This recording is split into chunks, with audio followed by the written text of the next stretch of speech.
Hi everyone, Miss Yuri here and we're going to answer another question about Warsaw Prada. At ang katanungan is from K. De La Cruz Sinio.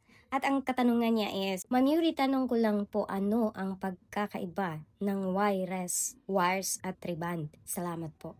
Wires Hair Products is the company po na nagbibenta ng isa sa pinaka-trending na hair straightening treatment dito sa Pilipinas, which is the Keratin Opti-Straight Treatment. Sila din ang nag-produce ng pH Balancer, Kerafire Botox, at Kerafire Brazilian Blowout. Sila din ang nag-produce ng Queenplex, Kerafix, at iba pang mga over-the-counter hair products na nakakatulong ma-repair ang mga damaged hair. So if you want the full lineup of the products, check the comment section below. Message po kayo sa page saan kayo pwedeng bumili ng mga hair products ng Wires. But I think your pinaka-question is, if I am not mistaken, I would just like to elaborate it, is ano ang difference between Wires Keratin Opti-Straight at ng hair reband? Si reband is parang toxic ex. Straight ka nga, pero pag hindi mo inalagaan, wasak ang tiwala at look mo. Reband works by permanently breaking and rearranging the bands of the hair para maging straight. Meaning, siya yung pinaka-option mo if gusto mo ng pin straight na hair. Samantalang si Keratin Opti-Straight Treatment,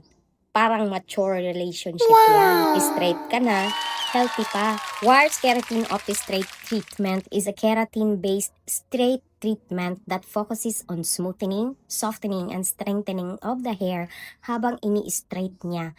Hindi yung straight ngayon, brittle bukas. Wow. Option natin si Keratin Opti-Straight sa mga buhok na hindi na pwedeng ma-straight sa reband kasi damage. Mga buhok na hindi na pwedeng process pa or idaan natin sa hair rebanding para ma-straight ang buhok. Smooth, natural looking straight ang magiging resulta ng ating Keratin Opti-Straight treatment. May keratin and nourishing actives po ito.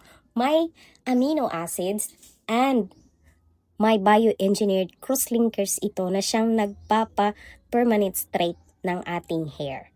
Basta plakado ang pagkagawa at tamang proseso ang ginawa ng hairdresser. So, I hope nasagot ko ang iyong katanungan, Miss Kay. So, this is Miss Yuri, your Keratin Opti-Straight specialist. I'll see you again on my next video. Thank you for watching. And if you have other questions, please comment down below. Follow for more hairdressing tips and tutorials.